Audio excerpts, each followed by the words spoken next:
أما بعد فأعوذ بالله من الشيطان الرجيم يا أيها الذين آمنوا لا تدخلوا بيوتا غير بيوتكم حتى تستأنسوا وتسلموا على أهلها ذلكم خير لكم لعلكم تذكرون وقال سيدنا رسول الله صلى الله عليه وسلم لصحابي لو أعلم أنك تنتظر لطعنت به في عينك إنما جعل الاستئذان من أجل البصر أو كما قال صلى الله تعالى عليه وسلم آمنت بالله صدق الله مولانا العلي العظيم وصدق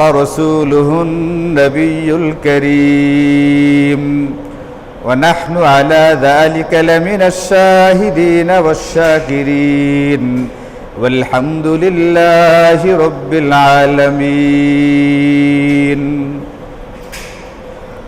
اللهم صل على محمد وعلى آل محمد كما صليت على إبراهيم وعلى آل إبراهيم إنك حميد مجيد اللهم بارك على محمد وعلى آل محمد كما باركت على إبراهيم وعلى آل إبراهيم إنك حميد مجيد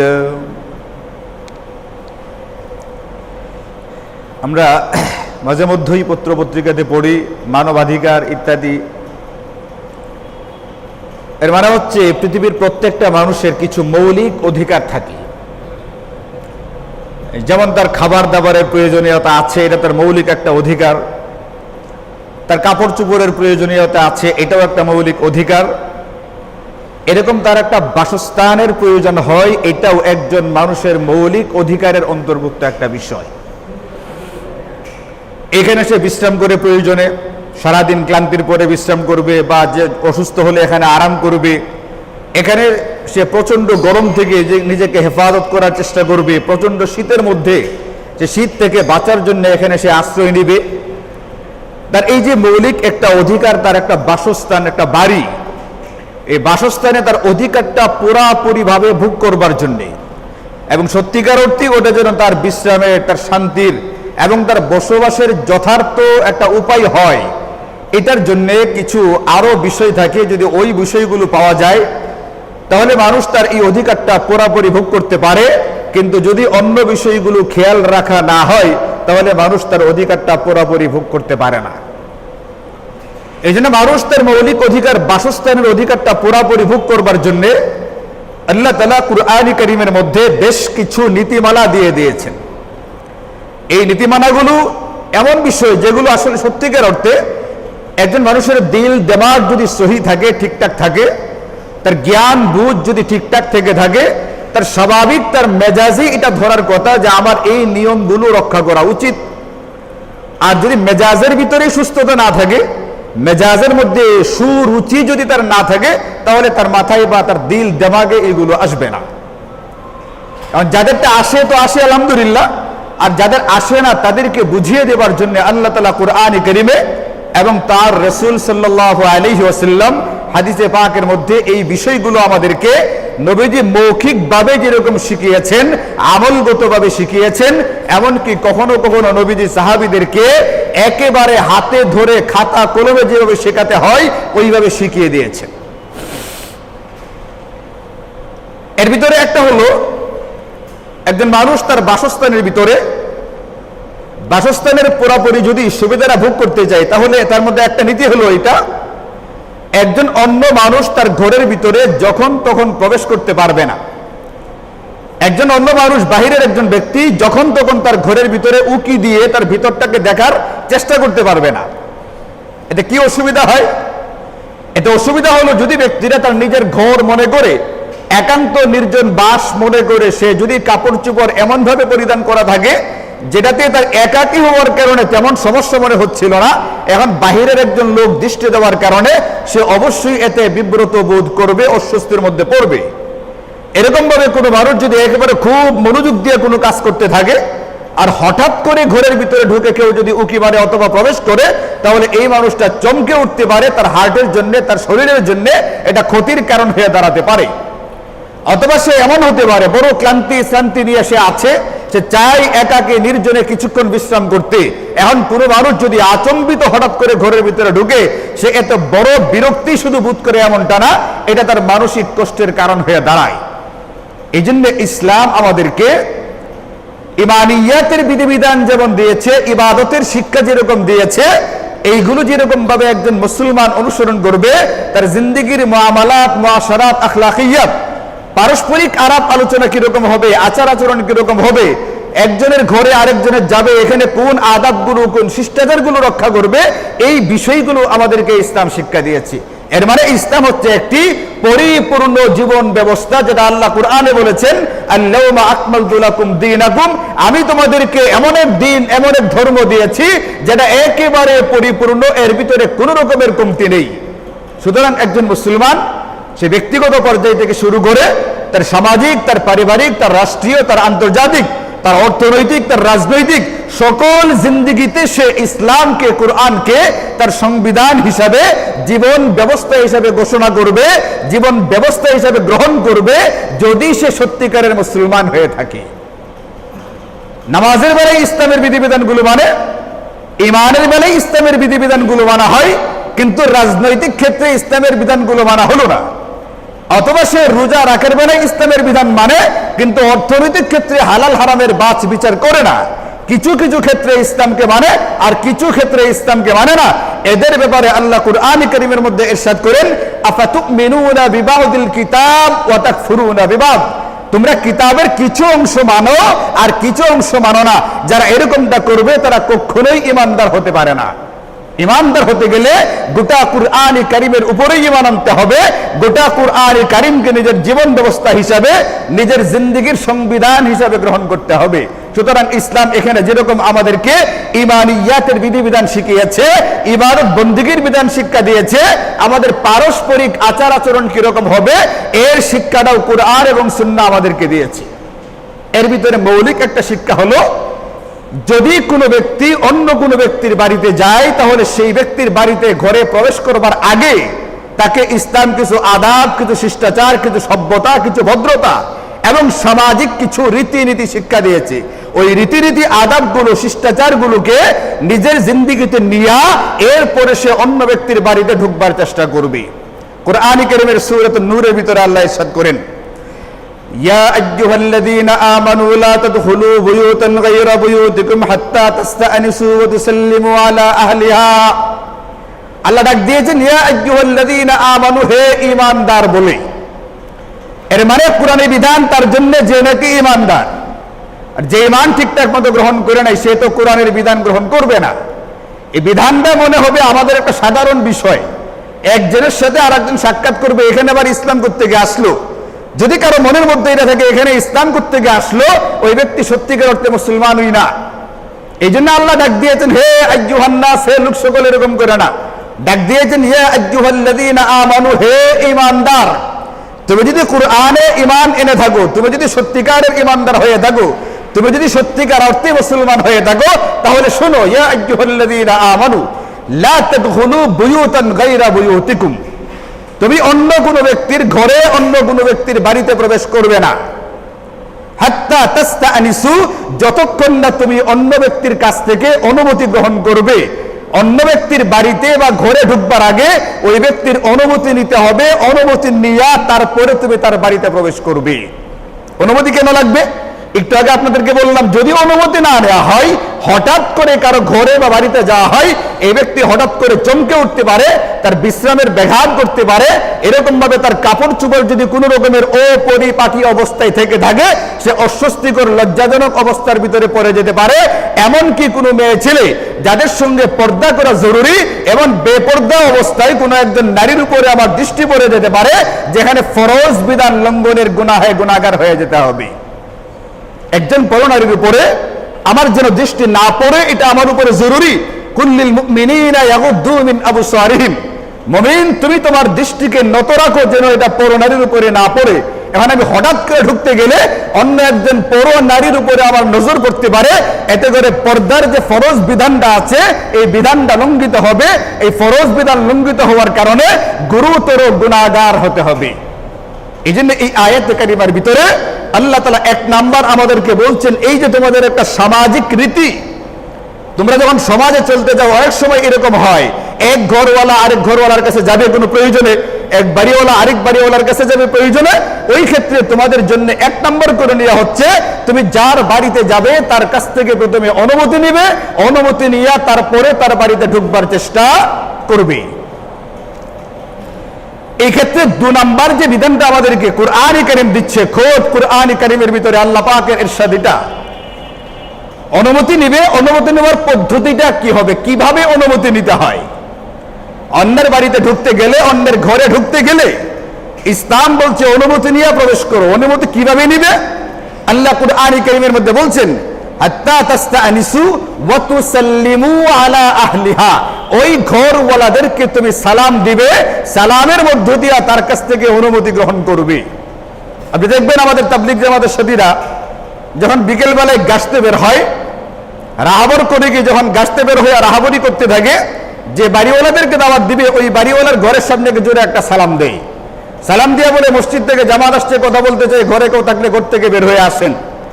এখন আমাদের কিছু লোকের একটা বুঝ হলো, এটা জ্ঞান হলো, এটা সম্ভবত এটা তাবলীগ জামাতের রাহাবরের খালি আমল, এটা অন্য কোনো ব্যক্তির আমল নয়। অথচ তাবলীগ জামাতওয়ালারা এটা দিয়েছে শরীয়তের একটা বিধান হিসাবে। এই বিধানটা শুধুমাত্র ওই গাছতের রাহাবরের বেলায় প্রযোজ্য নয়। যে কোনো মুসলমান, যে কোনো ব্যক্তি অন্যের বাড়িতে যাবে, তার কাছ থেকে তার ঘরে ঢুকবার অনুমতি নেওয়ার পদ্ধতি হচ্ছে এটা, ঘরের সামনে দাঁড়িয়ে জোরে একটা সালাম দিবে, যেন ভিতর থেকে সালামটাকে শুনতে পায়। এখন সালাম দেওয়ার পরে বাড়িওয়ালা হয়তো বা শুনবে, শুনে বুঝবে যে কেউ আমার ঘরের দরজায় আছে, আমার ঘরে ঢুকবার অনুমতি চায়। 1 বার 2 বার 3 বার পর্যন্ত সালাম দেওয়ার সুযোগ আছে, যে একইবার প্রয়োজন হয় সেই একইবার সালাম দিবে, এবং সালামের মধ্য দিয়ে বুঝিয়ে দিবে আমি তোমার ঘরে আসতে চাই। আল্লাহ বলছেন, যালিকুম খায়রুল লাকুম লাআল্লাকুম তাযাক্কারুন। এই যে দুটো বিধান, একটা হচ্ছে ঘরে ঢুকবার আগে অনুমতি নিবে, 2 নাম্বার সালাম দিয়ে প্রবেশ করবে, এই 2টা বিধান তোমাদের জন্য উত্তম। আশা করা যায় তোমরা এখান থেকে শিক্ষা গ্রহণ করবে, এই বিধানটার প্রতি লক্ষ্য রাখবে। আল্লাহ বলছেন, লাআল্লাকুম তাযাক্কারুন, আশা করা যায় তোমরা এটার উপরে আমল করবার চেষ্টা করবে, এই বিধানটাকে লক্ষ্য রাখার চেষ্টা করবে। এখন যদি এমন হয় যে আমি ওখানে সালাম দিলাম জোরে, কিন্তু ভিতর থেকে কোনো সারা শব্দ পাওয়া গেল না, এমনও হতে পারে যে সালাম দিলে ঘরটা এত ছোট বা এত কাছে, সালাম দিলে সালাম শুনতে পায়। আবার এমনও হতে পারে রাজবাড়ির মতো বড় একটা বাড়ি, আমি বাইরে থেকে সালাম দেওয়ার পরে ভিতরওয়ালারা সালাম হয়তো বা শুনতেই পাই নাই, এমনও তো হতে পারে। যদি এমনটা হয় যে আমার সালামের আওয়াজ ভিতর পর্যন্ত পৌঁছেনি, সেই ক্ষেত্রে শরীয়ত বলছে যদি কলিং বেল থাকে, কলিং বেল চাপ দিতে পারো, অথবা দরজায় নক করতে পারো, খটখট করতে পারো। একটা সময় এমন ছিল যখন কলিং বেলের সিস্টেম ছিলই না, তখন তো আর কলিং বেল চাপ দেওয়ার সুযোগ ছিল না, তখন দরজায় খটখট করা হইতো, দরজায় নক করা হতো। কিন্তু পরবর্তীতে কলিং বেলের ব্যবস্থা হওয়ার পরে ফুকাহায়ে কেরাম ওই মাসালা থেকেই বলছেন, দরজায় খটখট করা মানেই হলো কলিং বেলে চাপ দেওয়া, মানে এমন একটা আওয়াজ করা যেন ভিতর থেকে লোকেরা বুঝতে পারে যে বাইরে কোনো একজন ব্যক্তি আমাদের ঘরে আসতে চায়, আমাদের সঙ্গে সাক্ষাৎ করতে চায়, এতটুকু তাকে বুঝানো শুধুমাত্র। এখন যখন কলিং বেল চাপ দেওয়া হলো অথবা দরজায় খটখট করা হলো, এখন হতে পারে তারা ভিতর থেকে বুঝবে, বুঝে তারা হয়তো বা গলার আওয়াজ থেকে আপনাকে চিনবে অথবা চিনবে না। চিনে ফেললে তো ভালো, আলহামদুলিল্লাহ, কিন্তু এমনও হতে পারে আপনাকে চিনতে পারে নাই। এখন দরজায় খটখটানির পরে কলিং বেল চাপ দেওয়ার পর আপনাকে জিজ্ঞেস করবে কে বাইরে, এমনও হতে পারে কে আসছেন, গলার আওয়াজে চিনে নেই, এখন গলার আওয়াজ, আগে যে সালাম দিলেন তাতে আপনাকে চিনতেই পারেন। এখন আপনি যদি বলেন যে আমি, এতে করে সে চিনবে? আগে সালামের আওয়াজে চিনে নাই আমি কে, এখন কে আমি বললে চিনবে? আমি বললে চিনবে না। এই জন্য শরীয়ত বলছে ওই ক্ষেত্রে আমি না করে নিজের নাম পরিচয়টা বলতে হবে, আমি অমুক অমুক জায়গা থেকে এসেছি। নবীজির অত্যন্ত স্নেহের এবং ঘনিষ্ঠ সাহাবী হযরত জাবের ইবনে আব্দুল্লাহ রাদিয়াল্লাহু আনহুমা, নবীজি বড় স্নেহ করতেন। বয়সে খুব ছোট ছিলেন, ছোট সাহাবী, এবং একটু দরিদ্র ছিলেন। এই জন্য দয়ার নজরে, মায়ের নজরে দেখতেন, স্নেহের নজরে দেখতেন। তার বাবা ইসলামী যুদ্ধে অংশগ্রহণ করে জিহাদ করতে গিয়ে উহুদের ময়দানে শহীদ হয়ে গিয়েছিলেন।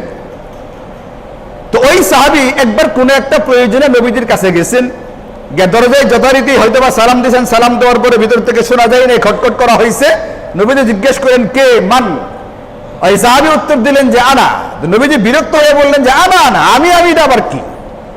তো ওই সাহাবী বুঝতে পারলেন যে আনা আমি কথা বলাটা নবীজি পছন্দ করেন নাই। তখন হযরত জাবের নিজের পরিচয় দিয়েছেন, জাবের ইবনে আব্দুল্লাহ। এখান থেকে শরীয়তের মাসালা বের করা হয়েছে, আমি বললে যারা চিনবেন, আমার আওয়াজ থেকে যারা আমাকে চিনতে পারে না, সেই ক্ষেত্রে আমি করলে হবে না। ওই ক্ষেত্রে শরীয়তের বিধান হলো পরিষ্কার নাম ধাম পরিচয়টা বলতে হবে, যাতে করে ঘরওয়ালারা বুঝতে পারে আমার ঘরের দরজায় কে অপেক্ষমান, কে অপেক্ষা করতেছে। এখন ঘরওয়ালা চিনলো, চিনার পরে দরজা হয়তো বা খুলবে। এখন দরজা খুলতে গেলে আমাকে আপনাকে কোথায় দাঁড়াতে হবে?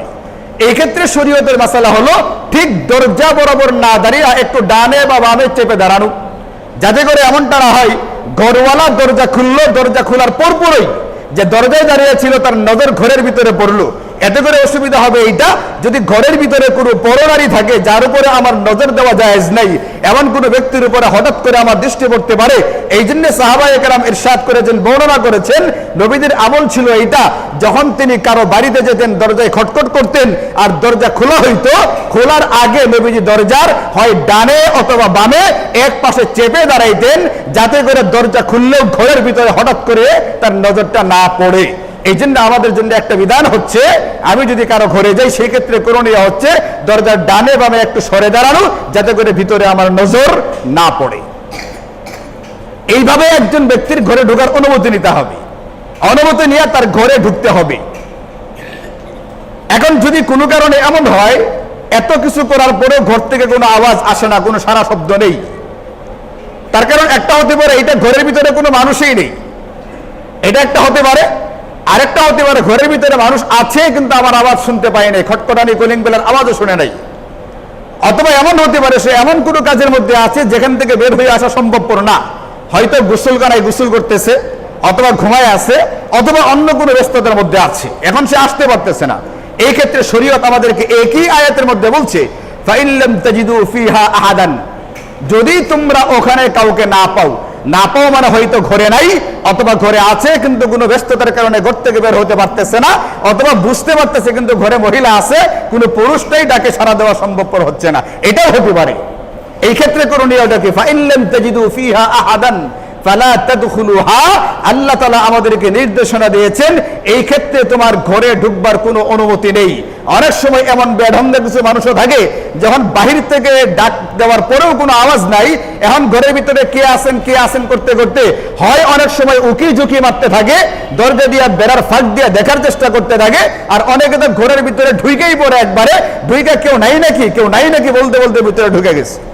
কুরআনে কারীমের একাধিক আয়াতের বিরুদ্ধাচরণ করা হবে, আল্লাহ পাকের নির্দেশনার বিরুদ্ধাচরণ করা হয় যদি কোনো ব্যক্তি ভিতর থেকে সাড়া দেওয়া না দেওয়া হওয়ার পরেও যদি ঘরের ভিতরে ঢুকে। আল্লাহ বলছেন এই ক্ষেত্রে তোমার করণীয় হলো, যদি ভিতর থেকে সাড়া না পাওয়া যায় তুমি একবার দুইবার তিনবার সালাম দিবা, এর বেশি না। একবার দুইবার তিনবার পর্যন্ত সালাম দিবা, একবার দুইবার তিনবার পর্যন্ত কলিং বেল চাপতে পারো, একবার দুইবার তিনবার পর্যন্ত তুমি দরজায় খটখট করতে পারো। এখানে মাত্রা জ্ঞানটা বজায় রেখে তারপরে খটখট করা লাগবে। কলিং বেলে চাপ দিলে অনেক সময় এত জোরে আওয়াজ হয়, ভিতরে কোনো অসুস্থ মানুষ থাকলে, ঘুমন্ত মানুষ থাকলে একেবারে ধরভর করে ঘুম থেকে উঠে পড়ে। এখন একবার চাপ দিয়ে একটু অপেক্ষা করেন, অবশ্যই ভিতরে আওয়াজ হয়েছে, কারেন্ট থাকলে আওয়াজ হয়েছে, সে একটু সময় লাগতেছে আসতে, তাকে আসার সময়টা দেওয়া লাগবে। 2 মিনিট 1-2 সেকেন্ড 2-4 সেকেন্ড যাওয়ার পরে আবার চাপতেছে, একটানা চাপতে ধরে রাখছে, এটা একটা বেঢঙ্গা আচরণ এবং তার মাত্রা জ্ঞানের কমতি আছে, এটার পরিচয় বহন করে। এই জন্য ইসলাম বলছে এত ঘন ঘন কলিং বেল চাপা যাবে না এবং কলিং বেল চাপ দিয়ে ধরেও রাখা যাবে না। একবার চাপ দেন একটু সময় নিয়ে, এরপর আরেকবার একটু সময় নিয়ে, আরেকবার, সর্বোচ্চ 3 বার। এইভাবে 3 বার অনুমতি চাওয়ার পরেও যদি অনুমতি না পাওয়া যায়, ভিতর থেকে কোন রকমের সাড়া পাওয়া না যায়, তাহলে কুরআনে কারীম আমাদেরকে বলছে, কুরআনের মালিক আল্লাহ আমাদেরকে হুকুম করতেছেন, তুমি ওই ঘরে আর প্রবেশ করবে না যতক্ষণ না তোমাকে কখনো অনুমতি দেওয়া হয়। অনুমতি না দেওয়া পর্যন্ত তোমার ঘরে ঢুকবার কোন রকমের সুযোগ শরীয়ত তোমার জন্য রাখে নাই। এই ক্ষেত্রে তুমি ফেরত চলে যাও। ফাইল্লাম তাজিদু ফিহা আহাদান ফালা তাদখুলুহা হাত্তা ইউযানা লাকুম। আর যদি ঘর থেকে শোনা গেছে আওয়াজ, এরপরও কোনো কারণে বলা হয় আপনি এখন ফেরত যান, এখন আমার কথা বলবার কোনো সুযোগ নেই, তাহলে আল্লাহ বলতেন ফারজাও, তুমি এখন ফেরত যাও। তার এখন কথা বলবার মতো মেজাজ বা মানসিকতা নেই, কোনো কারণে ক্লান্ত, শ্রান্ত, পেরেশান হয়ে আছে, সে কথা বলতে চাই না। আল্লাহ বলছেন এটা যালিকা আজকা লাকুম, তোমাদের জন্য উত্তম। এবং এইভাবে আল্লাহ তাআলা তোমাদের সামনে তার বিধি বিধানগুলোকে খুলে খুলে স্পষ্টভাবে বর্ণনা করেন, যাতে করে তোমরা শিক্ষা নিতে পারো। এক্ষেত্রে ইসলামের শিক্ষাটা কত সুন্দর দেখেন। যিনি সাক্ষাৎ করতে আসছেন, যিনি কোনো প্রয়োজনে আসছেন, তাকে বলছে তুমি এই এই আদাবগুলো রক্ষা করে সর্বোচ্চ 3 বার পর্যন্ত তাকে খুঁজতে পারো, এরপরে খোঁজার তোমার সুযোগ নেই, তুমি এখান থেকে সরে যাও। আবার বাড়িওয়ালা যার সঙ্গে সাক্ষাৎ করতে আসছে, তাকে ইসলাম বলছে ওয়া ইন্না লিজাউরিকা আলাইকা হাক্কান, তোমার সঙ্গে যে সাক্ষাৎ করতে আসছে ওই সাক্ষাৎ প্রার্থীর কিছু হক বা অধিকার তোমার উপর রয়ে গেছে। এই জন্য তোমার যদি বিশেষ কোনো অবস্থা না থাকে, বিশেষ কোনো অসুবিধা না থেকে থাকে, বিশেষ কোনো ক্লান্তি না থাকে, তাহলে যে ব্যক্তি তোমার সঙ্গে সাক্ষাৎ করতে আসছে তুমি তাকে সাক্ষাৎ দাও, বের হয়ে তার সঙ্গে কথাবার্তা বলো, সুযোগ থাকলে ঘরের মধ্যে বসাও, সুযোগ থাকলে আপ্যায়ন করো, সুযোগ যদি থাকে আর তার যদি কোনো প্রয়োজন থেকে সাহায্যের, তুমি সেই সাহায্যগুলো করে তাকে সহযোগিতা করো। এটা হচ্ছে ইসলামের শিক্ষা। দুনো দিক থেকে যে খেয়াল রাখে, এটাকে বলে ভারসাম্যপূর্ণ অবস্থা। কুরআনে কারীমের অসংখ্য অগণিত আয়াত, নবীজির অসংখ্য হাদিস আমাদেরকে এই বাড়াবাড়ি এবং শিথিলতা মুক্ত এমন এক দিন ব্যবস্থা, এমন একটা ইসলামের ব্যবস্থা দিয়েছেন, যেটার উপরে আর কোনো ধর্ম নেই, কোনো ইসলাম নেই, কোনো বিধান নেই। এক চমৎকার, এক কথায় ভারসাম্যপূর্ণ একটা বিধান আমাদেরকে ইসলাম দিয়েছে। যে সাক্ষাৎ করতে যাবে তাকেও বাড়াবাড়ি করতে না করা আছে, আর যার সাক্ষাৎ পাইতে যাওয়া হয়েছে তাকেও শিথিলতা না করতে বলা আছে। দুনো পক্ষকে ভারসাম্য বজায় রেখে কাজ করতে বলা হয়েছে। এটা হচ্ছে এই যে বিধানটা, এই যে আয়াতটা, এই আয়াতে কারিমার ভিতরে অন্য কোন বাড়ির ব্যক্তি আরেক বাড়িতে গেছে তার বিধানগুলো বলা আছে। এই সূরারই কয়েকটা আয়াতের পরে আরেক আয়াতে বলে দেওয়া আছে একই বাড়ির লোকজন, একটা বাড়ি, এই বাড়িতে কয়েকটা কক্ষ বা কামরা আছে। এখন এক কক্ষের লোকেরা অন্য কক্ষে যাবে, একই বাড়ির এক রুমের লোকেরা আরেকটা রুমে যাবে। এখানে পরস্পর কারা থাকে, পিতামাতা থাকে, স্বামী স্ত্রী থাকে, ভাই বোন থাকে, একবারে নিজস্ব লোকেরা এক বাড়িতে থাকে। এই ক্ষেত্রে যদি হয়ে থাকে, ওখানেও আল্লাহ তাআলা একটা বিধান আমাদেরকে দিয়েছেন, সামাজিক বিধান, যেটা অতীব জরুরি, আমাদের মেনে চলা উচিত। আল্লাহ বলছেন ইয়া আইয়ুহাল্লাযীনা আমানু লিয়াস্তাযিনকুমুল্লাযীনা মালাকাত আইমানুকুম ওয়াল্লাযীনা লাম ইয়াবলুগুল হুলুমা মিনকুম সালাসা মাররাত। আল্লাহ কুরআনে কারীমে ইরশাদ করেন, হে ঈমানদারেরা, তোমাদের ঘরে তোমাদের যে সমস্ত দাস দাসী থাকে, দাস দাসী ওই জামানায় ছিল, বর্তমানে নাই। দাসের সঙ্গে মনিবের কোনো পর্দা করতে হয় না, এতটাই ঘনিষ্ঠভাবে মেলামেশা করা যায়। এদের সম্পর্কে বলা হচ্ছে তোমাদের দাস দাসী এবং তোমাদের নাবালক সন্তান যারা আছে, এরা যদি তোমাদের ঘরে প্রবেশ করতে যায়, তাহলে 3টা সময় এমন আছে, এই 3টা সময়ে অনুমতি নিয়ে তারপরে ঘরে প্রবেশ করতে হবে। একটা হচ্ছে ফজরের আগে, একটা হচ্ছে জোহরের পরে, যখন মানুষ খেয়ে দিয়ে কাইলুলা করে একটু আরাম করার চেষ্টা করে, আর একটা হচ্ছে এশার নামাজের পরে। এই 3টা সময়ের কথা কুরআন আমাদেরকে বলছে। ঘরের যে সমস্ত দাস দাসী থাকে, এমনকি নাবালক বাচ্চা কাচ্চা থাকে, এদের বেলায় এই 3টা সময় অনুমতি নিয়ে তারপরে কোনো কক্ষে, কোনো কামরায়, কোনো রুমে প্রবেশ করবার জন্য আল্লাহ বলছেন। এখন তারা কেমনি শিখবে? এটা বড়দের জিম্মাদারি, বড়দের দায়িত্ব ছোট ছোট বাচ্চাদেরকে এই আদব কায়দাগুলো শেখানো। সে যখন ঘরে শিখবে, এটা আমার বাবার রুমে ঢুকতে গেলে আমাকে অনুমতি নিয়ে ঢুকতে হয় এই 3টা সময়ে। সে যখন শিখবে আমার মার কাছে গেলে অনুমতি নিয়ে যেতে হয়। সে যখন শিখবে আমার বড় বোনের রুমে ঢুকতে গেলে আমাকে অনুমতি নিতে হয়। তা একবারে সে ভালো করে বুঝে নিবে, অন্য কোনো ব্যক্তির রুমে ঢুকতে গেলে অতি অবশ্যই আমার অনুমতি নেওয়া উচিত। আর যেখানে বাচ্চাদেরকে ঘরেই শিক্ষাটা দেওয়া হয় না, ঘরের ভিতরে এসে যখন তখন যার তার করে ঢুকে, এই বাচ্চা তো অন্যের ঘরেও অবলীলায় ঢুকে পড়বে, কারণ তাকে সেই আদবটা শিক্ষাই দেওয়া হয়নি। এই জন্য শরীয়ত বলছে অন্তত নাবালক যারা হবে, দাসী যারা হবে, এদের বেলায় এই 3টা সময়ে অনুমতি নিতে হবে, বাকি সময়টা অনুমতি নেওয়া লাগবে না। কারণ ছোট বাচ্চা, 8 বছর 10 বছরের বাচ্চা, সে সব সময় ছোটাছুটি করতে থাকে, বারবার অনুমতি নেওয়ার প্রয়োজন নাই। আর বাকি সময়গুলোতে মানুষের কাপড় চোপড় ইত্যাদি সাধারণত পরিপাটি অবস্থাতেই থাকে। কিন্তু যারা বড় হয়ে গেছে, সাবালক হয়ে গেছে, এদের বেলায় কোরআন বলছে তাদের জন্য যে কোনো সময় পিতা মাতা বোন বা অন্য কারো ঘরে ঢুকতে গেলে, অন্য কারো রুমে ঢুকতে গেলে, এই 3টা সময় না, যে কোনো সময় ঢুকতে গেলে অনুমতি নিয়ে তারপরে ঢুকতে হবে, যেমনটা আগে থেকেই বড়রা এই আমলটা করতে থাকবে। এখন যাদের ঘরে, যাদের বাড়িতে শরীয়তের এই বিধানটা জানা আছে, এই বিধানটার উপরে আমল আছে, তারা তো আমলটার উপরে আমল করবে। আর যাদের জানা নাই, তাদের আজকে জানা হলো, এখান থেকে বিধানটাকে বুঝে তারপরে আমল করার চেষ্টা করি। একবার কিছুদিন আগে আসরের পরে আমি খুব ক্লান্ত হইয়া, আমার কিছু যাই ঝামেলা আছে, এগুলো করতে গিয়ে কোনো সময় এমন হয় আপনার ভূমি অফিসে, কোর্টে দৌড়তে দৌড়তে সারাদিন পার হয়ে যায়। তো আমি আসরের সময় পরে আইসে আসরের নামাজ পড়া তারপরে মসজিদে ঘুমাই, এমনও মাঝে মধ্যে হয়, দরজা লাগে আমি ঘুমাই এখানে। কিছুদিন আগে এরকম একটা দিন গেছে, খুব ক্লান্তি, আসরের নামাজ পড়ে গিয়ে ঘুমাইছি, দরজা লাগিয়ে ঘুমাইছি। এখন একজনের দরকার পড়ছে, দরকার এসে দরজায় থাপাইতেছে, ও হুজুর, ও হুজুর, ও হুজুর, মানে এক হাতে হলো দরজায় কিলাইতেছে, আর এক হাতে মুখের শব্দটা শুনেন, ও হুজুর, ও হুজুর। তো মনে হয় যে ভূমিকম্প হইতেছে, 7.7 মাত্রার ভূমিকম্প। তো আমি তো ধরফড় করে বলছি, কি হয়েছে? এমনি মাথা ব্যথা নিয়ে ঘুমাই দেখেছি। বলতেছে আমার মেয়ে বলছে না ভাতিজি বলছে, মেয়েই মনে হইতেছে যতটুকু, আমার মেয়ে আমেরিকাতে থাকে, আগামীকালকে তার সিজার হবে, আপনি তার জন্য দোয়া করবেন। খবরটা বুঝছেন জিনিসটা কিটা? আগামীকালকে তার মেয়ের সিজার হবে, আমি যেন তার জন্য দোয়া করি। এটা হলো আপনার বান্দা কামলা, দেখে না গ্রামেগঞ্জে বান্দা কামলা আছে, কামলার একটা কাজ দিছে মালিকে, কারণ মালিক দেখে কামলা করে এটা উঠতে ঘুমাইতেছে, পরে কতগুলো বাংলা আবকটা সারে তোরিকে এটার লেগে এটা করতে গেছি, ঘুমাইতে গেছি। মানে তার ভাবভঙ্গি দেখে মনে হবে এটা হযরতে আজরাইল আলাইহিস সালাম ভুলক্রমে তার মেয়ের কাছে তার মেয়ের জান কবজা করতে চলে আসছে। মানে তার ডাকে ঢং দিকে মনে হয়েছে। এখন আজরাইল আইসা বসে থেকে বলা হয়েছে যে এখনো আমার মেয়ের জান কবজা করার সময় হয় নাই, আপনি ফেরত যান। আজরাইল বলছেন আইসা যখন বসে নিয়েই যাই, বারবার আমি একটা জায়গায়, তবে একটা শর্ত হতে পারে, যদি কাজী রোড মসজিদের ইমাম সাহেব যদি আমাকে সুপারিশ করে, তাহলে আমি ফেরত যদি বের অথবা যাওয়া হবে না। তো তার মেয়ের জান্ডা বাঁচানো দরকার। এখন সে দরজায় আইসে আমার দরজা এক হাতে থাপাইতেছে, আর এক হাতে ও হুজুর করে আমাকে ডাকতেছে। এতটুকু দেমাগ একটা মানুষের মধ্যে নাই, যেখানে কোরআনের বিধান, এটা কোরআনের বিধান যে তুমি তার কাছ থেকে অনুমতি নিবা, তাকে সালাম দিয়ে অনুমতি নিবা, এমন কোন আওয়াজে, এমন কোন ঘরে, এমন কোন ঢঙ্গে তুমি ঢুকবা না যাতে সে হঠাৎ করে ভয় পায়, আতঙ্কিত হয়, বিব্রত হয়, অস্বস্তিকর অবস্থাতে পড়ে।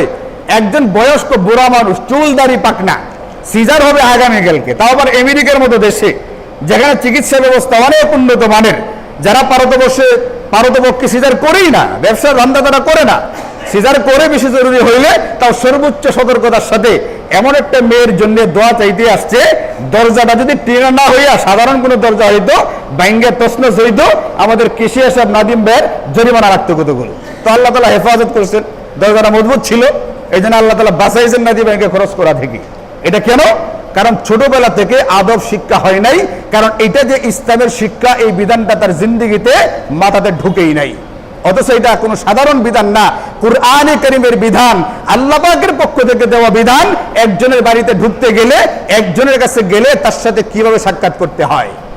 এই জন্য মেরে ভাইও, আমার আজকের বয়ানের খুলাসা সারাংশ হচ্ছে, ইমানিয়াতের বেলায়, ইবাদতের বেলায় যেরকম ইসলামের বিধিবিধান আছে, আমাদের সামাজিক আচার আচরণ, চলাফেরায়, কথাবার্তায় ইত্যাদির মধ্যেও আমাদের বিধিবিধান আছে।